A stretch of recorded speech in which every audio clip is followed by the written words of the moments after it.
Bonjour à tous et à toutes. Puis merci d'être venus aussi nombreux. Ça fait super plaisir.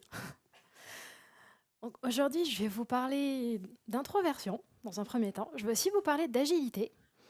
Parce que généralement, quand on pense agilité, introversion, c'est pas tout à fait le premier mot qui vient à l'esprit. On a même tendance à penser que c'est un peu un opposé ou quelque chose de pas tout à fait compatible. Alors que pourtant, l'introversion, ça représente entre une personne sur deux et une personne sur trois. Donc a priori, nous sommes partout. Alors qu'est-ce que ça donne pour le coup? On va en discuter. Avant de commencer, je vais me présenter rapidement en quelques mots. Donc, je m'appelle Anaïs Huette et je suis coach agile chez Ipon Technologies. Et je suis aussi introvertie. Donc c'est bon, je coche les cases, agilité, introversion, tout va bien. Et pour commencer, je vais vous raconter une petite histoire. L'histoire un petit peu qui a lancé la création de ce talk. Et ouais, c'est bon. Tout commence en 2021. Donc, j'ai intégré lors d'une mission une équipe qui est au sein d'une grande boîte bordelaise d'e-commerce qui était composée en grande majorité de coachs agiles, qui s'appelait un Agile Center. Et c'est au sein de cette équipe que j'ai pu faire mes premiers pas dans le coaching agile, dans l'accompagnement, apprendre énormément de choses auprès de gens super. Et un jour, lors d'une rétrospective d'équipe, nous avons eu l'occasion de faire ensemble un test de Myers-Briggs. Donc, le test de Myers-Briggs, en 2-3 mots rapides, c'est un test de personnalité, qu'on connaît parfois aussi sous le nom de MBTI, qui va classer les gens en plusieurs types de personnalités en mettant en opposition différents traits de caractère. Et le premier qu'il met en opposition, ça va être introversion ou extraversion. Et donc, on fait un petit test rapide, gratuit sur Internet, tous ensemble, c'est rigolo. On met les résultats en commun. Et là, surprise, si on devait rassembler les profils entre introvertis et extravertis, ça donnait ça. Décidément, j'ai des soucis avec ce bouton. J'étais la seule coach agile introvertie dans l'équipe. Et moi, quand j'ai vu ça, ça m'a fait un peu cet effet-là. Voilà. Et je vais faire une petite parenthèse pour vous poser la question à vous. Si on fait un petit vote à main levée, où est-ce que vous vous placez? Donc, je vais proposer les personnes qui se considèrent comme plutôt extraverties de lever la main. Il y a une petite minorité dans la salle. Ok. Les personnes plutôt introverties. Une majorité écrasante. Ça marche. Ok. Donc maintenant que tout le monde s'est à peu près positionné, revenons à nos moutons. Ou plutôt à nos petits canards. Donc, quand j'ai vu que j'étais la seule coach agile introvertie parmi tous ces coachs plus expérimentés, extravertis, ça m'a fait bizarre quand même. Je me suis demandé, mais zut, est-ce qu'il n'y aurait pas quelque chose qui cloche chez moi? Est-ce qu'il ne me manquerait pas un élément essentiel qui me permettrait de faire ce rôle de coach agile? Et même, est-ce que le rôle de coach agile est fait pour moi? Peut-être qu'il y a d'autres options, des rôles qui seront un peu plus adaptés à un profil introverti, des choses comme libraire, comme garde forestière, comme gardienne de zoo, et mon favori comme sirène. Et là, je me suis dit, bon, quand même, avant de me lancer dans une reconversion professionnelle, d'investir dans un déménagement sous l'océan, il fallait quand même que je me pose quelques petites questions. Déjà, pourquoi est-ce qu'il y a un biais négatif? Pourquoi est-ce que le mot introversion m'a fait remettre en question ma carrière professionnelle? Et d'où vient ce biais? Et aussi, est-ce que c'est réellement possible une coach agile introvertie? Est-ce que les introvertis ont une place dans l'agilité? Et dans ce cas, quelle est cette place? Et pour répondre à toutes ces questions, il va falloir se poser une première question très importante. Ça va être, déjà, l'introversion, l'extraversion, qu'est-ce que c'est vraiment? Alors, pour commencer, qu'est-ce qu'on pense que c'est? Alors, je vous ai fait 2 beaux nuages de mots que j'ai remplis d'idées reçues. Des choses que j'ai entendues, des choses que j'ai lues, et aussi mes propres idées reçues. Un sur l'introversion, un sur l'extraversion. Je vous laisse deviner lequel est lequel. Ça devrait pas être très très difficile. D'un côté, on a solitude, timidité, isolement. De l'autre, on a enthousiasme, énergie, charisme. C'est pas tout à fait le même ton, hein. Et en fait, l'introversion, l'extraversion, c'est pas vraiment ça. Alors déjà, d'où viennent les termes? Ils ont été posés par un psychiatre suisse qui s'appelle Carl Gustav Jung en 1921 dans son ouvrage Type psychologique. Et dans cet ouvrage, Jung décrit deux grands types d'attitudes observables chez les individus.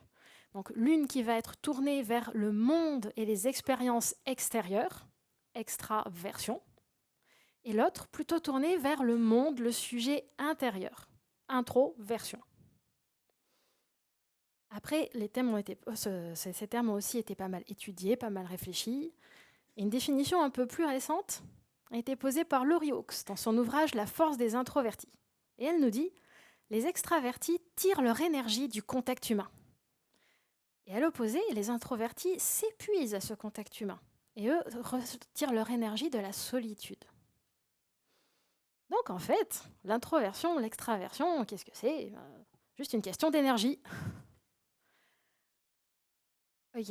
Alors là, quand j'ai vu ça, je me suis dit, ouais, ok, c'est pas mal, c'est intéressant, mais ça me paraissait un peu binaire quelque part, de se dire, est-ce que je suis forcément introverti ou extraverti? Parce que lorsque j'anime une formation, alors là, je vais bien dépenser de l'énergie auprès de beaucoup de monde, je vais très bien dormir le soir, mais il va y avoir des moments aussi où, lors de certaines interactions, je vais me sentir énergisée par ces interactions. Et dit comme ça fait pas très très introverti. Et effectivement, Jung lui-même le dit, on n'est pas uniquement introverti ou extraverti. Un pur introverti ou un pur extraverti n'existe pas. Et pour enfoncer le clou, il ajoute même qu'une telle personne finirait dans un asile. Donc, plutôt qu'un état binaire où on est l'un ou l'autre, on est plus sur un spectre, avec introversion et extraversion aux extrémités. Pardon. Et ce qui nous permet d'introduire cette notion d'ambiversion, qui va se placer un peu au milieu de ce spectre. Et donc nous, on va pouvoir se positionner quelque part. Et cette notion de spectre, je l'ai retrouvée dans le petit test en ligne dont je vous ai parlé tout à l'heure, que j'avais fait à la base, où on avait un petit peu ce côté pourcentage d'introversion et d'extraversion. Et là, vous voyez mon petit bonhomme de personnalité. Là. Et pour aller un petit peu plus loin, je me suis amusée à refaire ce test, plein de fois, pendant plusieurs mois, pour voir ce qui se passait.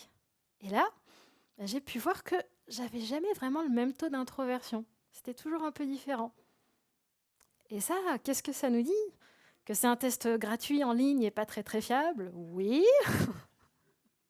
Mais aussi, ça peut aussi nous dire qu'on va peut-être changer un peu. Nous ne sommes peut-être pas fixés sur notre zone du spectre pour toujours. Et ça, justement, un scientifique américain s'est posé cette question, notamment sur cette partie introversion-extraversion. À quel point est-ce que c'est inné? À quel point est-ce que c'est acquis? Et pour obtenir une réponse, il a fait une expérience très intéressante, donc en 1989. Il s'appelle Jérôme Kagan. Ne vous inquiétez pas, j'ai mis un QR code à la fin avec toutes mes ressources, donc vous pourrez le retrouver, ainsi que cette expérience. Et donc, Jérôme Kagan, ce qu'il a fait, c'est qu'il a pris 500 bébés. Ne vous inquiétez pas, il les a rendus après. Et ces 500 bébés, il leur a fait passer à tous... il leur a tous présenté plein de stimulations. Des bruits forts, des couleurs vives, des odeurs fortes, plein de mouvements, pour observer leurs réactions. Et là, ce qu'il a pu voir, c'est que chez 20% de ces bébés, il y avait une réaction forte aux stimuli. Ils s'agitaient, ils pleuraient, ils criaient, ça n'allait pas. À l'opposé, chez 40% des bébés, au contraire, c'était calme, ça va, je gère, tout va bien. Et chez les 40% restants, on était un peu entre les deux, en termes de réaction. Et donc, Kagan a pris le pari que les bébés qui avaient le plus réagi aux stimulations deviendraient des adultes plutôt introvertis, et que les bébés qui avaient été les plus calmes face aux différents stimuli deviendraient des adultes plutôt extravertis. Et donc, il les a suivis durant toute leur croissance. Et là, ce qu'il a pu observer, c'est que parmi ces jeunes adultes, alors oui, une bonne partie des bébés calmes étaient devenus des personnes plutôt introverties, une bonne partie des bébés excités étaient devenus des personnes plutôt extraverties, mais pas que. Pour pas mal d'entre eux, leur éducation, leur contexte, leurs expériences avaient joué et avaient au final façonné aussi leur manière d'être. Donc, on démarre peut-être à un endroit du spectre, mais nous allons pouvoir changer au cours de notre vie. Autre chose intéressante, c'est de voir à quel point ça nous impacte en profondeur. Donc là, j'ai ici 2 études qui sont super intéressantes, qui s'intéressent justement à qu'est-ce qui se passe au niveau de nos cerveaux pour l'introversion et l'extraversion. La première s'est penchée sur les récepteurs de dopamine et a pu observer que chez les personnes plutôt introverties, les récepteurs de dopamine sont plus sensibles et donc vont traiter de la dopamine et assez rapidement arriver en surcharge. Là où des cerveaux de personnes plutôt extraverties vont avoir des récepteurs qui vont pouvoir en traiter, en emmagasiner plus avant que ça devienne trop. Et la deuxième, celle de 2012, s'est penchée sur la matière grise du cortex préfrontal, j'ai réussi, qui, en très très gros, va être la zone de la prise de décision et de la réflexion profonde. Et ce qu'ils ont pu observer, c'est que chez les personnes plutôt introverties, cette zone-là était un petit peu plus dense. Et donc, ce que ça nous dit, en gros, c'est que là-dedans, ça cogite dur avant de prendre une décision. Et tout ça, il n'y a pas vraiment d'avantages. Enfin, ça a des avantages et des inconvénients pour les introvertis comme pour les extravertis. Mais c'est intéressant de voir ce côté impact en profondeur, jusque dans nos cerveaux. Et pour le coup, avec tout ça, on peut peut-être se dire que sur notre spectre, on n'est pas tant sur un petit point fixe, mais un peu sur une fourchette dans laquelle nous allons évoluer selon nos expériences. Donc, si on résume, l'introversion, l'extraversion, qu'est-ce que c'est ? C'est une fourchette sur un spectre. Voilà. Alors, bon, maintenant que nous sommes tous des as de l'introversion et de l'extraversion, il nous manque un petit quelque chose. Et ce petit côté vilain petit canard, il est où ? Parce que là, de tout ce qu'on a vu, il n'y en a pas un qui est meilleur que l'autre. Et c'est très bien d'ailleurs. Mais pour le coup, ça m'amène un peu à une question suivante. Dans ce cas-là, d'où vient ce biais négatif ? Alors pour le savoir, revenons à notre ami Carl Jung. Dans son ouvrage Type psychologique, donc celui de 1921, celui-là même où il invente le mot introversion, il décrit aussi un préjudice, un préjugé envers ce type d'individu, ce type de caractère. Et ça date quand même de 1921, ça date d'avant le mot introversion, ce préjugé. Et ça, pour savoir d'où ça vient, une auteure américaine appelée Susan Cain, dans son ouvrage Quiet, donc qui parle un peu d'introversion, a posé une théorie que je trouve très intéressante, qui ramènerait tout ça au début du XXe siècle. Révolution industrielle, grand pivot dans la société, énormément d'emplois qui se créent dans les villes, et là où auparavant un grand pourcentage de la population habitait, travaillait dans les campagnes, sont venus en masse vers toutes ces ouvertures, ce qu'on a appelé l'exode rural. Et ce que ça a créé aussi, ça a été beaucoup de compétition aussi sur ces nouveaux emplois. Et là, avoir un tempérament qui donnait quelques facilités pour se démarquer, se faire des amis, du réseau, vendre ses capacités, c'est devenu un avantage, un critère de succès. Là où un tempérament plus introverti n'aidait pas autant. Et pour la petite coïncidence rigolote, c'est aussi à cette époque qu'est née la notion de culture d'entreprise. C'était la Minute Culture G pour briller en soirée. Alors, un best-seller de l'époque qui montre aussi un petit peu ce côté capacité à se faire du réseau égale succès, ça a été un livre, donc Comment se faire des amis et influencer les gens, publié par Dale Carnegie en 1936, et qui a été beaucoup vu comme la clé de la réussite. Ok, bon, ça c'était à l'époque, 1936, 1920, mais qu'est-ce que ça donne aujourd'hui, l'introversion et ce biais qui l'accompagne. Alors, aujourd'hui, on le rencontre très tôt, ce biais. Et ça, pour l'illustrer, je vais vous raconter l'histoire de ma fille. En 2022, ma fille est donc passée du CP au CE1. Et sur sa feuille d'évaluation de fin d'année scolaire de CP, qu'on a reçue en juin, la maîtresse avait écrit « trop introverti ». Et bam ! Et mine de rien, ça a eu un certain impact sur ma fille. Parce qu'arrivé août-septembre, nouvelle année scolaire, quand on commence à parler de faire des activités extrascolaires, qu'est-ce que tu voudrais faire comme sport, de l'art, quelque chose ? Alors là, on se prend un non catégorique. Elle nous dit, c'est pas possible, je suis trop introvertie, je peux pas. Alors là, je lui ai posé la question, je lui ai dit, mais c'est quoi pour toi être introverti ? Et elle me répond, c'est ne pas pouvoir faire des activités en groupe, avoir peur des autres et rester seule. Et ça, c'est pas moi qui lui ai appris. Et c'est pas son papa non plus. Et je me dis, si dès notre plus jeune âge, si dès l'école, on nous apprend que si on a besoin de s'isoler, de prendre un moment à la récréation pour être seul, c'est un problème, mais c'est quelque chose qu'on intègre, et c'est aussi quelque chose qui va nous suivre à l'âge adulte. C'est quelque chose qu'on va retrouver autour de nous, dans les films, dans les médias, dans les livres. Et en parlant de livres, je me suis amusée à faire une petite recherche quand je montais cette conférence. J'ai cherché sur Amazon Books le terme introvert, avec le super accent. J'ai trouvé ce genre de livre. Comment être un introverti dans un monde extraverti. Tactique de survie de l'introverti. Trouver de la sécurité dans un monde extraverti. C'est dur quand même. Si vous êtes introverti, le monde n'est pas fait pour vous. Il va falloir s'adapter, survivre, trouver de la sécurité. C'est fort comme message quand même. Et quand on va voir de l'envers du décor, quand on cherche le terme extrovert, toujours le super accent, ben là on trouve ce genre de livre. De l'introverti vers l'extraverti. Extravertissez-vous. Extravertissez-vous. C'est pas le même temps, encore une fois. Et ça, mine de rien, c'est pas anodin comme message. L'extraversion devient un but à atteindre, devient un critère de succès. Et c'est ce qu'on a vu tout à l'heure avec le lapin du Racel.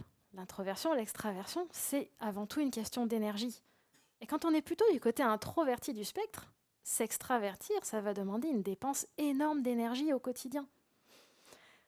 Et ça, Albert Camus nous le dit plutôt bien. Il nous dit « Personne ne se rend compte que certaines personnes dépensent une énergie énorme simplement pour être normales. » Il ne parle pas d'introversion ou d'extraversion, mais si l'extraversion est le normal, alors ça s'applique magnifiquement bien. Et cette énergie, ça va être une grande charge mentale qu'on va utiliser, qu'on ne va pas utiliser ailleurs, dans nos vies personnelles, nos vies familiales ou aussi nos vies professionnelles en entreprise. Parlons justement de l'introversion en entreprise. Alors, personnellement, je travaille depuis 2010, 14 ans. Et dans ma carrière, j'ai reçu pas mal de remarques que certains et certaines d'entre vous reconnaîtront peut-être. Des choses comme j'ai un bouton, tu dois t'imposer plus. On t'entend pas. Sois pas en retrait comme ça. Allez, parle. Et des fois, ça va un peu plus loin. Bah alors, tu nous aimes pas?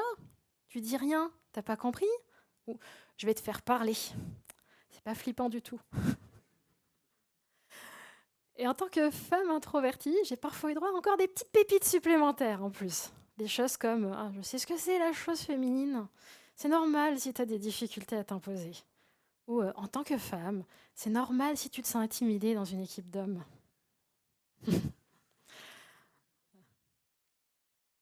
Autre chose qu'on voit pas mal en entreprise, on a souvent des stéréotypes, des archétypes pour classer un petit peu les gens. On les met un peu dans des boîtes, on se fait un peu des types comme ça. Et il y en a deux que j'ai notés. Un qui est assez positif, un qui l'est un petit peu moins. Donc en positif, on a le leader charismatique, la personne qui est entreprenante, énergique, qui mène, le leader, qui est assuré. Et je suis presque en train de citer ma liste d'idées reçues sur l'extraversion. Et on en a un qui est un peu plus négatif, qu'on rencontre beaucoup dans le monde de l'informatique. Ça va être l'informaticien renfermé, qui est comme ça dans sa grotte, qui code dans son coin, qui ne va pas parler, c'est le geek, le nerd. Et quand j'ai commencé à faire des formations pour apprendre à animer des ateliers, des réunions, je l'ai souvent vu rattaché à cet archétype du passif ou de la passive. Et là, ce que j'avais appris à ce moment-là, c'est que si tu as un passif dans ton groupe, il va falloir le tirer en avant, il va falloir le faire parler à tout prix. Oui, pas mal encore. Autre chose qu'on a dans le monde de l'entreprise, ça va être nos grands open space. Ce sont des zones très propices à la communication. On peut assez facilement se lever, parler aux voisins, avoir une vision sur tout ce qui se passe au niveau des équipes. C'est aussi des environnements très bruyants. Et mine de rien, ça peut avoir un impact, selon si on est plus ou moins introverti ou extraverti. Et ça, un autre chercheur américain a fait une étude dessus. En 1985, donc Russell G. Green, il a fait une expérience que je trouve fascinante pour observer si les stimulations sonores impactaient les performances des personnes plutôt introverties ou extraverties. Et donc, pour faire cette expérience, il a pris un grand groupe de participants à qui il a fait à tous passer un test de personnalité pour les diviser en 2 groupes. Sans surprise, introverti, extraverti. Et chaque personne a reçu un casque avec une petite musique d'ambiance, ainsi qu'une sorte de puzzle, d'énigmes à résoudre assez complexe qui allait leur demander une certaine quantité de concentration. Et la seule chose que les participants et participantes pouvaient faire, outre résoudre le problème, c'était régler le volume de la musique qu'ils avaient dans les oreilles. Et là, à la première itération, ce qu'ils ont pu observer, c'est que les performances des 2 groupes étaient assez équivalentes. Là où il y avait une différence, c'était dans le volume. En moyenne, le groupe des extravertis avait choisi un volume 20 décibels au-dessus que le groupe des introvertis. Et ça fait une belle différence quand même.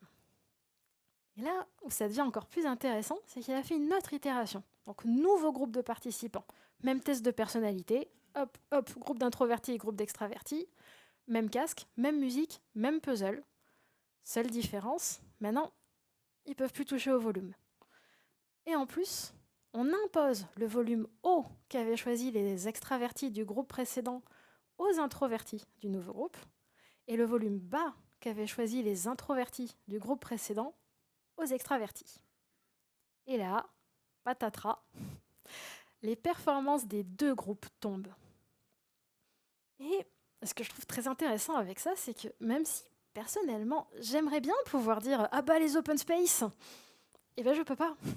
Pas sans pénaliser les personnes qui vont être plutôt du côté extraverti du spectre et qui vont pouvoir se nourrir de cette ambiance stimulante.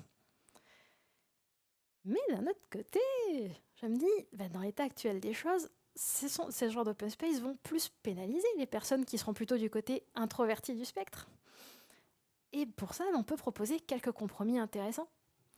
On peut, de la même manière qu'on fournit des chaises, des écrans, des claviers, plein de trucs, on peut fournir des casques anti-bruit à la demande. On peut fournir des petits espaces isolés sonores, avec de l'isolation sonore, je vais y arriver, où les personnes peuvent venir de temps en temps travailler un petit peu dans la solitude et dans le silence. Et autre compromis qui a tendance à faire un peu grincer des dents, on a le télétravail. Ça, on est tous passés au télétravail en 2020 avec la pandémie. Là maintenant, mi-2024, le nombre de débats que j'ai à ce sujet va vraiment croissant. Et on propose de plus en plus de le faire disparaître. Alors que j'ai envie de dire qu'un télétravail partiel, quelques jours sur site, quelques jours chez soi, ça peut faire un excellent compromis pour permettre à des personnes d'avoir des moments où, si on est plutôt introverti, on sera un peu plus performant chez soi et de reprendre un peu cette énergie, et des moments en équipe, tous ensemble, dans la semaine. Et en me basant sur mon expérience personnelle, depuis que j'ai au moins 2 jours par semaine pour pouvoir travailler tout en soufflant dans la solitude chez moi, j'ai jamais été aussi présente et efficace et énergique les jours où je suis sur site. Donc, ça peut quand même avoir des avantages. Ok, maintenant, ça y est,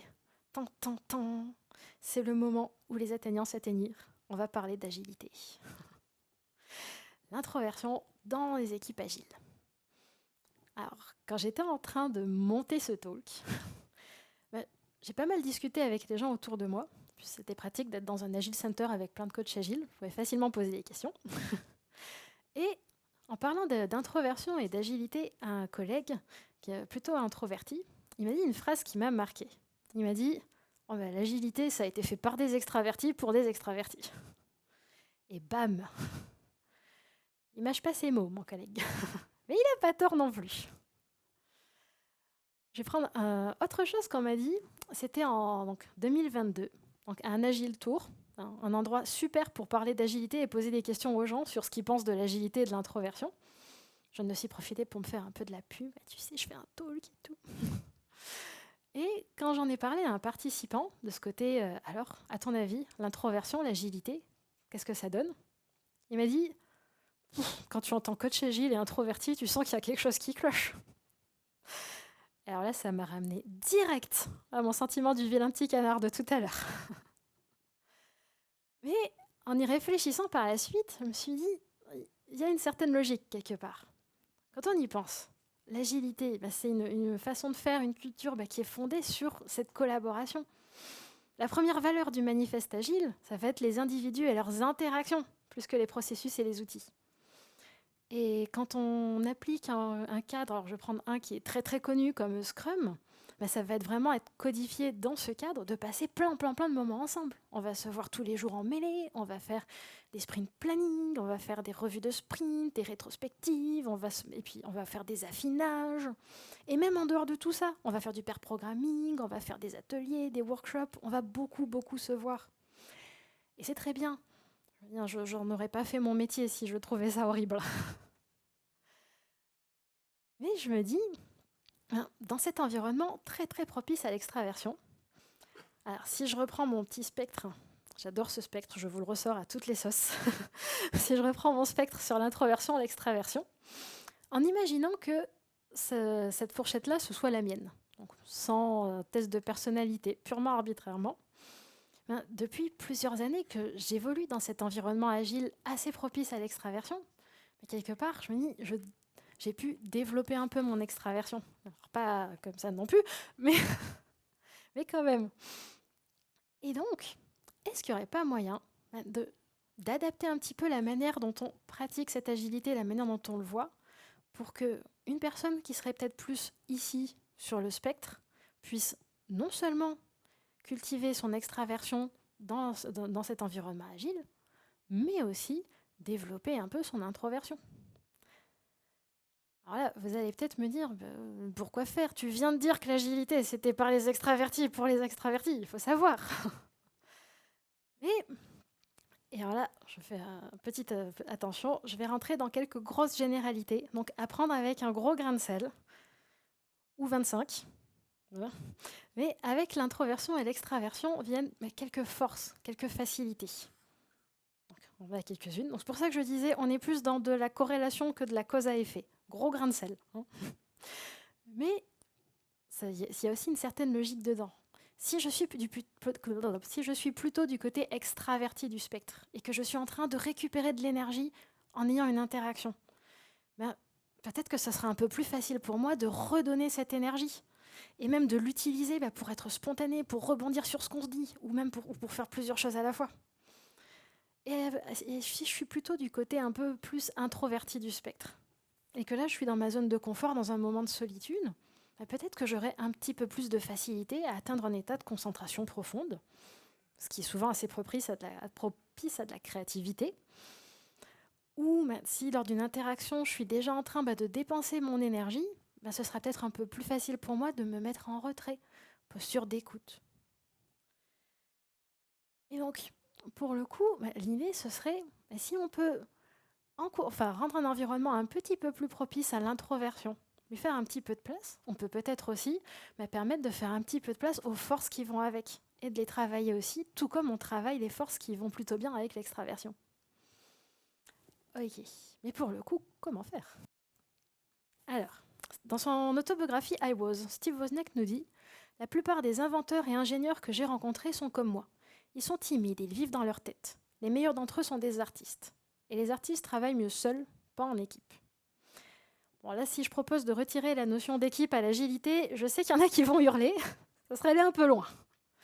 Mais ce que je peux faire, c'est proposer quelques idées, quelques petits trucs qu'on peut peut-être mettre en place pour faciliter un peu les choses. La première, ce serait de programmer des moments de travail dans la solitude. Donc ça, c'est un truc qu'on fait déjà assez naturellement souvent. On prend son calendrier Google Meet ou Outlook, on se cale un petit créneau d'1 ou 2 heures, on se dit ça, c'est mon temps à moi. Et là, il y a quelqu'un qui a une question, il y a une réunion, il y a un appel, et c'est le premier qui saute. Et donc, ce que je voudrais proposer, c'est lui donner la même légitimité que les moments de groupe qu'on donne dans une équipe. Donc, je parlais de Scrum tout à l'heure. Tout comme faire une mêlée, faire une revue, faire ces moments en réunion sont non négociables et sont calés, eh bien, faire pareil pour des moments de solitude. Définir quelque chose comme 2 heures par semaine, une demi-journée en étant optimiste, où chaque membre de l'équipe s'isole ou se met en binôme pour ceux et celles que ça rendrait un peu mal à l'aise et travaille dans un moment de concentration. Et ça peut très bien coïncider avec un moment de télétravail. Alors après, évidemment, il y aurait aussi l'idée qu'on ne peut pas interrompre l'équipe dans ces moments-là, comme dans des moments d'équipe, sauf exception, évidemment. La prod est tombée, les serveurs sont en feu, il y a une chute de météorites, on peut négocier.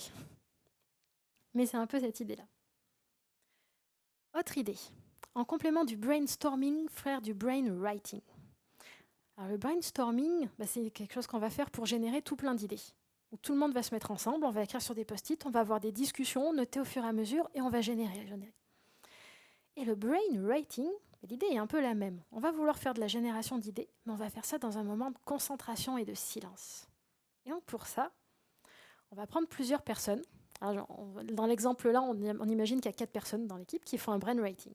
Et chaque personne va recevoir une feuille A4, ou plus, avec sur cette feuille 3 colonnes et autant de lignes qu'il va y avoir de personnes. Et donc chaque personne va pouvoir écrire sur une ligne 3 idées et faire passer la feuille au voisin ou à la voisine, récupérer la feuille d'à côté, lire ce qu'il y a écrit, écrire 3 autres idées, soit en construisant sur ce qui est écrit, soit en mettant autre chose, et on fait passer, et on fait passer.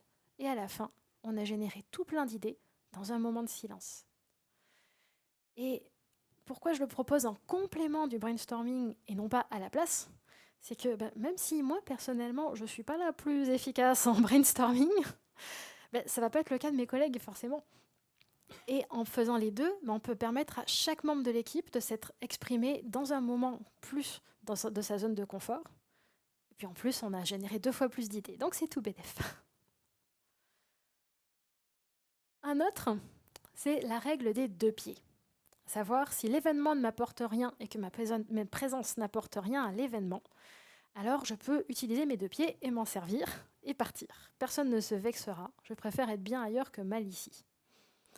Et là, généralement, ce qui coince avec cette règle-là, c'est la partie « personne ne se vexera ». Et c'est une règle qu'on peut implémenter. On n'est même pas obligé de quitter complètement une salle de réunion. Ça peut être tout simplement, je prends mon ordinateur et je m'éloigne. Je me mets un peu en retrait. Je prends un petit moment un peu seul où je travaille. Je garde une oreille sur ce qui se passe. Si on a besoin de moi, on viendra me solliciter. Si je me sens apte à revenir ou j'ai de nouveau quelque chose à apporter, je reviens, je participe. Et pour le coup, ça m'évite d'être là à dépenser mon énergie sans pouvoir rien faire pendant très longtemps. Je pense aux grands séminaires et choses comme ça. Mais très important à retenir si vous me posez cette règle, bien poser le cadre dès le départ. Si je suis la seule personne à suivre cette règle, je vais en vexer plus d'un quand je vais partir. Enfin, un petit dernier pour la route, c'est de donner des éléments en amont des réunions et événements, ateliers pour s'y préparer. Alors là, pourquoi c'est pertinent dans cette partie introversion-extraversion ? C'est que, en me basant sur mon expérience, parfois, et pas systématiquement quand même, mais parfois, des grands événements auxquels on va être très nombreux, qui vont durer longtemps, et qui pour moi vont être très très énergivores, ça va arriver que lorsque j'arrive et que j'ai eu aucune info, que je doive tout de suite réfléchir, participer, alors que je suis déjà en train de gérer tout ça, souvent, je ne vais pas pouvoir intégrer ce sujet et produire quelque chose avant un moment. Et là, généralement, qu'est-ce qui va se passer ? Je vais recevoir des petites remarques comme celles que je vous ai données en exemple tout à l'heure. Ou alors, pour éviter d'en recevoir, je vais les regarder par-dessus l'épaule du voisin et de la voisine, écrire pareil sur un post-it et pof, c'est bon, j'ai fait profil bas, on n'a rien vu. Et dans les 2 cas, je n'aurai rien apporté. Sauf vers souvent la toute fin, c'est aussi générateur de frustration. Le moment où, ça y est, j'ai des trucs à apporter, là je me sens apte à participer, pas de peau, c'est fini. Alors, tant pis, hein. Et donc pour le coup, donner quelques éléments de réflexion en amont, donc ça va être dans l'invitation Outlook, alors pas forcément le déroulé complet non plus, hein, ça peut permettre d'amorcer cette réflexion et d'arriver plus préparé et apte à participer dans ces moments qui vont déjà, comme je le disais, être assez énergivores. Et, mauvais bouton. Et pour le coup, si je propose un peu tout ça aussi, c'est quelque chose que je trouve que j'aime beaucoup, c'est que l'introversion et l'extraversion, ça a beau être aux 2 extrémités, aux 2 opposés d'un spectre, les forces qui y sont liées se complètent très très bien. Et ça, pour l'illustrer, je vais encore vous raconter une histoire. Mais promis, c'est rapide. Je vais vous parler d'une formation que j'ai montée avec mon ancien collègue David, qui, sur le spectre, je l'imagine bien, du côté ambiverti-extraverti. Et donc, quand on a monté notre formation, donc, tous les deux, on s'est basé sur nos connaissances de l'agilité, nos compétences de coach agile, et aussi sur nos forces d'introverti, extraverti. C'est dur au bout d'un moment. Donc, au moment de la planification, j'ai pu apporter mes facilités à ce niveau-là. Au moment de l'animation, David, il m'a impressionné par sa capacité à rebondir sur ce que disaient les gens, à adapter le contenu, paf, comme ça, en live, de ce que les gens disaient. Moi, de mon côté, un peu en retrait, posture d'écoute, observation, je pouvais lui fournir tout ce que j'avais observé au debrief et lui fournir encore plus matière à rebondir. Et à deux, on a fait un super boulot, super formation. Alors, je me lance un peu des fleurs, mais ça a été un très bon moment. Et pour faire ça, on a combiné nos forces aussi d'introverti, d'extraverti. Et c'est un petit peu aussi ça qui est super intéressant, c'est que non seulement donc, on a tous les deux mis nos forces en commun, mais en plus on a appris l'un de l'autre. Je sais que la manière dont David animait cette formation, je m'en suis inspirée pour animer les formations suivantes. Et donc c'est un peu là toute l'idée. En faisant un petit peu plus de place à l'introversion, on peut faire cette place aussi aux forces qui vont avec. Et on peut apprendre des gens qui vont avoir ces forces à apporter. Tout comme on peut aussi apprendre des forces de l'extraversion. Et donc pour le coup, si je reviens à notre petit vote de tout à l'heure, j'aimerais vous reposer la question, de refaire un vote à main levée et vous proposer. Donc les personnes plutôt extraverties, il y en a moins que tout à l'heure. Les personnes plutôt introverties, et un peu moins aussi. Les personnes plutôt ambiverties, nouvelle majorité. Et ça, mine de rien, ça va aussi nous donner un élément pour répondre à la question, la toute première question. Quelle est la place des introvertis dans une équipe agile ? Ça va être la même que celle des extravertis, pour la bonne raison qu'on est tous un petit peu des deux.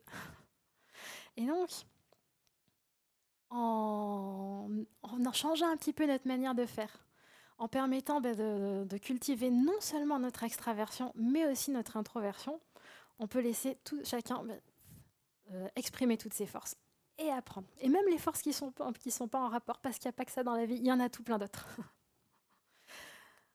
Voilà.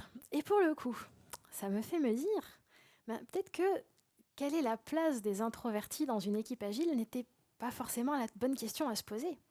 Peut-être qu'en fait, la bonne question qu'on peut tous se poser, c'est quelle place pouvons-nous laisser à notre introversion dans nos équipes ? Agile ou pas, même. Pour le coup, si vous voulez en apprendre un petit peu plus sur l'introversion et un peu sur l'extraversion, alors déjà, voilà, vous avez un beau QR code sur lequel j'ai posé toutes mes sources, les différents livres qu'il y a là, si jamais ça vous intéresse. On a aussi donc le livre Quiet de Susan Cain, c'est dans le QR code. Le pouvoir des introvertis dans un monde trop bavard. Elle a aussi fait un TED Talk très intéressant sur l'introversion, qui est dans le lien est aussi là. Introvert Doodles de Marzi Wilson, qui a fourni les petits comics rigolos, que vous avez pu voir à 2-3 occasions. La force des introvertis de Laurie Hawkes. Et enfin, Type psychologique de Carl Jung. Je laisse encore 30 secondes pour... C'est bon ? Je vois qu'il y a encore des téléphones levés, j'attends un petit peu.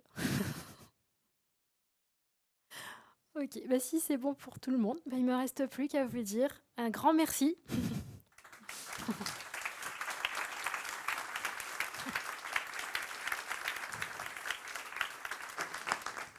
Et ça, est-ce que vous avez des questions ? J'ai un micro. Alors, qui est-ce qui prend le micro ?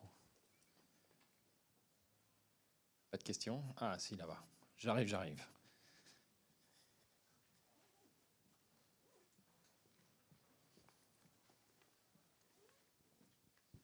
Merci. Ouais, super présentation, merci. J'ai une petite question. Quel conseil tu donnerais à quelqu'un qui est plutôt du côté extraverti du spectre pour améliorer ses interactions avec des gens qui sont plutôt du côté introverti du spectre ? Alors, je donnais un petit peu comme conseil un peu ce que moi j'ai mis en pratique pour comprendre un petit peu mieux les personnes du côté extraverti du spectre. De ce côté un petit peu pouvoir discuter avec des personnes plutôt introverties. de choses, par exemple aux perceptions des moments de solitude par rapport aux moments de groupe, à quel point ça peut être crevant ou pas. Je sais que j'ai eu des discussions très intéressantes sur ces perceptions du télétravail, justement, sur à quel point on pouvait être performant et arriver à faire des choses avec des personnes plutôt extraverties.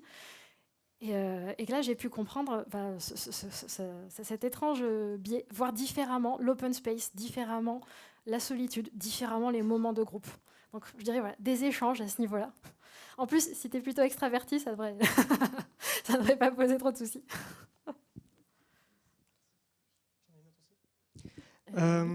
Concernant ta dernière question, que tu disais la place qu'on peut laisser aux introvertis, tu as parlé aussi de Scrum avec des cérémonies qu'on peut avoir, rétrospectives, etc. Comment tu fais quand il y a des personnes qui sont introverties pour les faire parler face à des personnes extraverties qui vont trop parler en fait, enfin, leur laisser la parole et permettre d'avoir leur feedback à eux aussi, leur ressenti, etc. Alors, je sais que dans ces cas-là, ce que j'aime bien faire, c'est utiliser des supports. Mais comme par exemple, quand on réfléchit à des choses ensemble, commencer par tous, ça c'est mon petit côté introverti, commencer par tous les écrire dans un petit moment de silence. Pas trop longtemps non plus, parce que je sais que parfois ça peut mettre mal à l'aise d'autres personnes de rester très longtemps comme ça en silence. Et d'avoir ce côté un petit peu où chacun va pouvoir lire son support. Et donc, pour le coup, vu qu'il faut que tout le monde passe, on va pouvoir assez facilement faire passer tout le monde sur ces supports-là, parfois se mettre derrière un post-it et parler chacun son tour. Ou dans certains cas, faire aussi un petit peu l'animateur de débat. Attention, je vois qu'il nous reste tant de temps et que il n'y a pas beaucoup de monde dans l'équipe qui s'est exprimé. Donc, après, on fait un petit peu le maître d'orchestre, chef d'orchestre, pardon. Voilà, plutôt des petits trucs comme ça.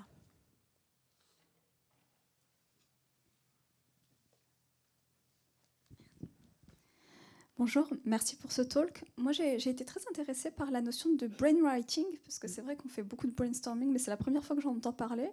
Et j'aimerais savoir un petit peu comment l'utiliser à la fin, vu qu'on a autant de papiers que de participants et autant d'idées que de participants, comment à la fin on met en commun tout ça et on en tire quelque chose.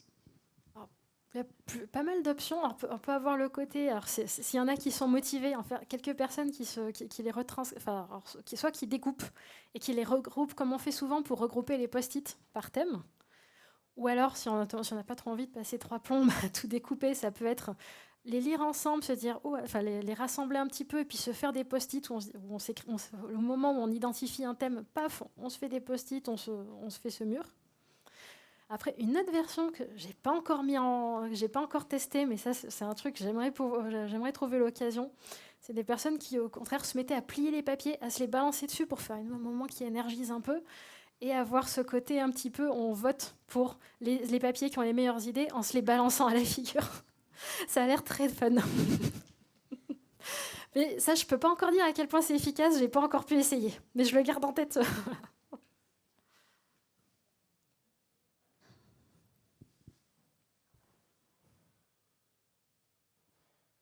Fois, 2 fois, 3 fois, pas de questions. Eh bien, merci beaucoup. Merci.